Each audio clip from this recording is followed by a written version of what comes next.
What's up, you guys? Welcome back. So I wanted to do a short episode on the poll that I did yesterday on Instagram. So I really checked in with you guys to see, like, what are you struggling with? What do you want the most right now? You know, where do you need support?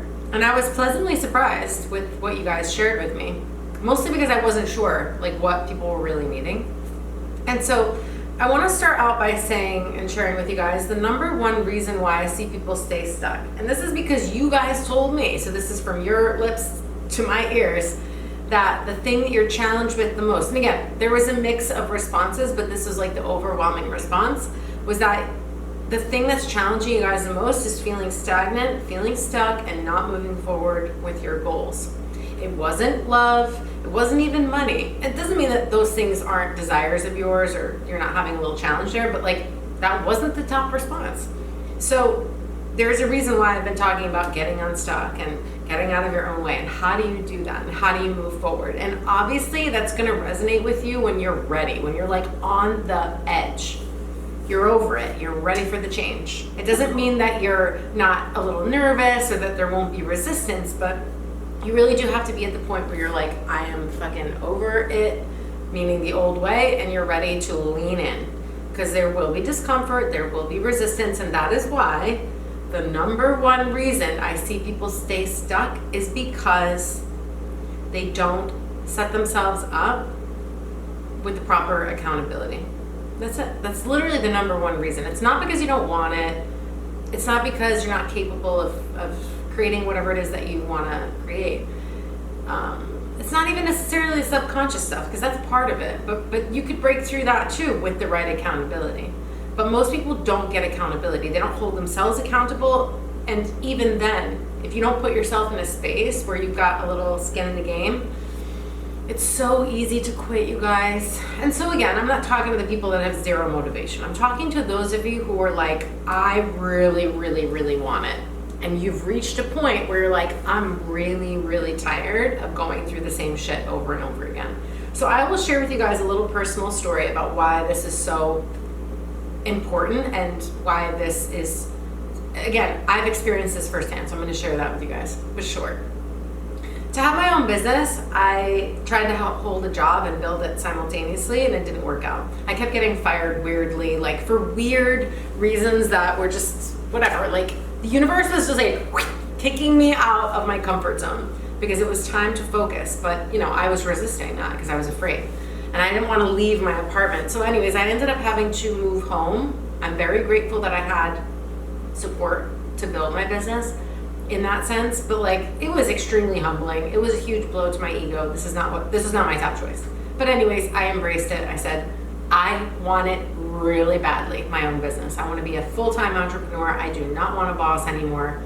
And so I wanted it that much that I was willing to, number one, make a big sacrifice, and number two, just go through it. You know what I mean? And so I moved home, and I thought I'd be there like a year or two. I would say by about year 4, I'd had some success. You know, I had some success on YouTube. I sold a few programs. It was going well. And then it started to dwindle. And I was like, what's going on? Now I was growing. I was evolving. Anyway, long story short, I would say about 4.5 years in, this is again twice as long as I thought I'd be there. And I was there for almost 6 years, you guys. Which again, the humbling is in the crumbling and the rebuilding. But I would say about year 4.5, I was like, all right, I'm over it. At this point, I want to get out of here. I'm willing to do just about anything. So once you've hit that point, keep listening if that's you, because I'm really speaking to those of you who are like right there. You're like teeter-tottering on the edge. And you might be talking yourself out of it. You might be going back and forth, but more or less, you're fucking over it. You're like, I want to change, and I'm willing to do something way different than I've been doing it. Because if you keep doing shit the same way, you're going to get the same results, right? If nothing changes, nothing changes. So if you're on the verge, keep listening. I was about that 4.5, year mark, and I said, okay, enough is enough. I am tired of not having the financial freedom that I want. I'm tired of having no privacy and like not having my own life. I'm almost 40 years old at this point, so I'm like, I really want to just like have my life back, And so I knew that it wasn't a lack of motivation, although it was a little too comfortable there, you know? Like, it was uncomfortable in some ways, but then it was like, well, I don't have to pay rent, I don't have to pay bills. It was a nice house, it was in a nice neighborhood. I was like, well, it is comfortable, you know, in some ways. Enough to like, it was a little enabling happening. I'm like, all right, I've got to like push myself out of the nest. And so I did. So I was literally like, get accountability. Like I was ready to hold myself accountable. And on top of that, I knew that I needed to put some skin in the game. So I joined a women's group for a year. It wasn't a huge investment, but it was like over $1,000. And I thought, well, that's enough to at least keep some fire under my ass. And so the point of the year was to strengthen a meditation practice and to like do some feminine healing, which I really needed at that point. And so I'm in the group. This is like height of pandemic, so it was the perfect time to just go inward, hold myself in my room and focus. And that's exactly what I did. And again, I put the time and the effort and some money down. And the goal of the year, we were like goal setting, and I had a goal in mind, and the teacher was like, nope, that's not your goal. Your goal is to move out. And I couldn't see how it was going to happen. I'm like, how? I don't have programs running. I'm not making money right now. It's pandemia, like whatever. What am I going to do? And she's like, no, doesn't matter. As a group, we're holding the intention that you move out. I will tell you guys, before the year was over, I moved out. It did. I had to put in the work, but like it happened in ways that were magical too. Like it happened faster than I thought. It came together, but again, why? Accountability, momentum, one step after the other. But you gotta want it. So I did move out earlier, and then I had to come home for like 2 or 3 months, but my focus was still like, no, you're not going back to get comfortable. You're going back to land, re-strategize a little, and get out of here long term. That is what happened, you guys. But again, it was like, it took accountability. So after I was in the women's group, I hired a one-to-one mentor for a few months. I launched a little immersion. That's what helped me move out initially. And then when I came back temporarily before I fully moved out, and that was like a long distance move because I moved from Florida up north to New England. And so I hired an assistant. I invested in my business. I was like, I'm going to hire a VA, a virtual assistant, to support me so that I can really build something bigger. And also I just knew like I got to put more into my dream, you know? And so that's how it worked out. And long story short, here I am in my space. Like, you know, things are not perfect, you know, I still have things that I'm working on, but the point is accountability is everything, you guys. It is literally the backbone of your successes, because without the accountability, you will quit. You will quit when it gets hard. You will give up. You will be like, no, I'm uncomfortable. I don't like this. And so we're going to find all kinds of ways to like weasel out of our own dreams. So like I said, you have to really want it, but I'm assuming that you do. If you're still listening, I'm sure that you do. So I was just pleasantly surprised to hear that the other thing, like I said, that you wanted support with was purifying unhealthy behaviors. And by that, I mean like escapism, numbing out, just sabotaging yourself, basically, consciously or unconsciously. And also purifying heavy emotions that aren't serving you, like anger and resentment and frustration. Jealousy and envy, you guys, use those as your friends. Those are messengers. Envy was something that helped me so much, actually, when I understood why I was feeling envious of other people's success, was because it's your own unrealized potential. If you're envious of what other people are experiencing, whether it be I don't know, for me it was like other people's businesses that were similar to what I wanted to create, because I wanted to be a meditation teacher for a really long time. Well, you know, you got to take one step after the other. I realized I had to change the company that I was keeping. I needed to shift communities. I needed to like get around people that were doing that more. And so a few years later, here I am. I found a new community. I got trained to be a meditation teacher in a new system. I'm going to start teaching now. I've got other things coming for that. So like, I'm super excited, but it didn't just poof fall in my lap. It was like, you've got to be, like I said, hold yourself accountable, take ownership. That was like step one. And step two is get yourself in environments where you've got a little fire under your ass. It will help you guys, promise. Because if you've got nobody holding you accountable and you're not holding yourself accountable, like you're gonna be like, oh, nobody's looking. It's like if you want a 6-pack, there's no accountability. You're in a bag of chips by 8 p.m. pounding that thing of Pringles or something. Bye-bye six pack. I'm just using that as an example. People say they want to, get fit, and then it's like 2 weeks into it, they quit. So, so use like something like jealousy as a messenger of your own unrealized, untapped potential. That's all that it is. It really is. So when I was like, all right, I'm envious of so-and-so because they have this, that, and the other thing. All right, well, that's just things that I want to manifest, and that's my own potential that I see mirrored back. So how can I start to take some smaller steps to start to create that? You guys get the point.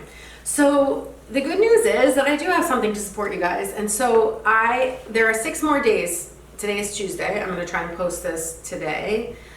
You've got 6 more, or tomorrow on Instagram, but you've got a few more days before Sunday, the 17th of September, to enroll in Artistic Alchemy.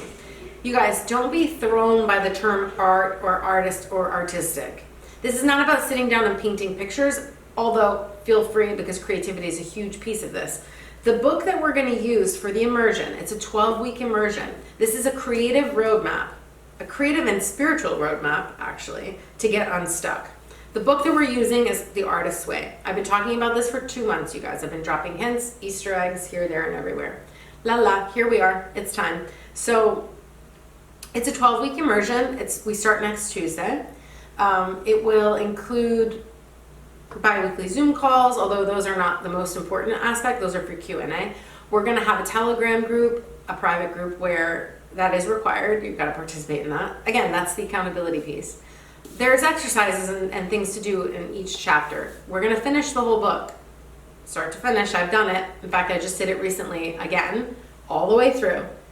This is what helped me actually pivot, birth the new website, start the meditation teacher training that I was doing privately with a mentor. Like, I set myself up over the last 6 months. That's why I was quiet over the summer, because I was really busy doing things. And so the immersion starts next Tuesday. We're going to go through middle of December. I want to finish before the holidays, so we will. And probably take maybe the week of Thanksgiving off, although we'll see, because we can use the Telegram group and just skip a call that week. And what we're going to do is move through every chapter. Now, again, this is, if you are struggling with everything that I talked about in this episode, particularly you're feeling stuck and stagnant. You guys, stagnant energy is a sign that your creative life force energy is not moving. It doesn't have an outlet. Most people do not connect the dots to creativity and the things that they desire, and using creativity as a way through. Because you think that it has to look like therapy. You think it has to be shadow work. It has to be so heavy. You think you have to go wading through all your childhood traumas and all your family pain and all this, that, and the other thing. You might, but that's not the season that I'm in, okay? I've been there, I've done that. I'm not in that phase anymore. I'm past that point. So at this point, I'm at a place where I'm like, you know what? I want it to be more playful. I want it to be a little bit lighter. I want it to feel definitely more creative. I'm an artist. I abandoned my artist for corporate business Barbie. I was too in my boss babe energy, and I left behind my joy, which is creativity. I was an art major in school, you guys. You do not need to resonate with the term artist to come into this immersion and benefit tremendously from it. This is just another way through. This is just another roadmap to get unstuck. There's a million ways, you guys. There's, like I said, other kinds of groups. There's other kinds of programs. For me, I was in a season of lighter vibes.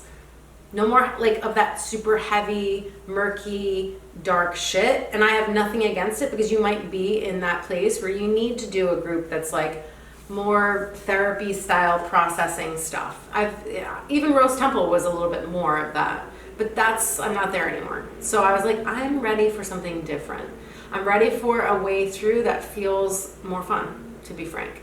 And so Artistic Alchemy is that program. Again, it's all on the page. The link is here. You can get all the details, but essentially it's like freeing up your creative life force. If you guys are telling me that the number one thing that you're challenged with is being stuck and feeling stagnant, then rest assured that this program is for you.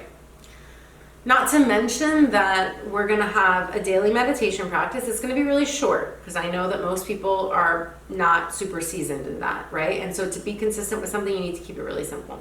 So it will be very simple, and you can build out the consistency there. But I'm talking under 10 minutes a day, like probably more like 2 to 5 minutes a day of the meditation practice, just enough to like ground yourself, clear out your mind a little bit, you know, open up the channels. Then there's 3 morning pages that you do every day, which are free writing, freestyle brain dump. It's very important. That's like the number one thing that I stuck with when I did the book, and it is tremendous to give you clarity. And third thing is a weekly artist date, which can be free of charge. It is literally time that you're setting aside to play. Actually, I see people struggle the most keeping with the artist dates because they'd rather work because the workaholism, like ingrained resistance to play and believing that playtime and the free time like that is actually serving you so much more than you realize. I mean, again, that's why this is such an awesome experience and such an awesome program. And lastly, you know, there's journal exercises and things to do from the book. And so that's the format. That's the outline of the 12 weeks. It'll look like a weekly check-in in the Telegram group. It'll look like a bi-weekly Zoom call for Q&A. It will look like, and again, you have to participate in the Telegram group. You've got to, or you can't come in, or I take you out of the immersion. No refund. So you need to know. It's all on the page, on the sales page and in the frequently asked questions, why that's the case. And we're going to work through this and play through it. And again, I want this for you guys, but you have to want it for yourself even more than that. So I am here to answer any other questions you might have, but bottom line, like, this is the accountability that you've probably been missing. And I'm just giving it to you guys in a way that is more playful, because that's just where I'm at personally and professionally. So what else? That's it. I'm going to end it here. Keep this one short. I love you guys very much. I'm listening to what you need, so that's why I asked the questions, so that I can support you guys.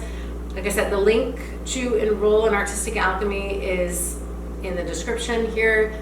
You can also upgrade to 1-to-1 and get 2 calls during the immersion, 2 45-minute calls. So there's an option there for that.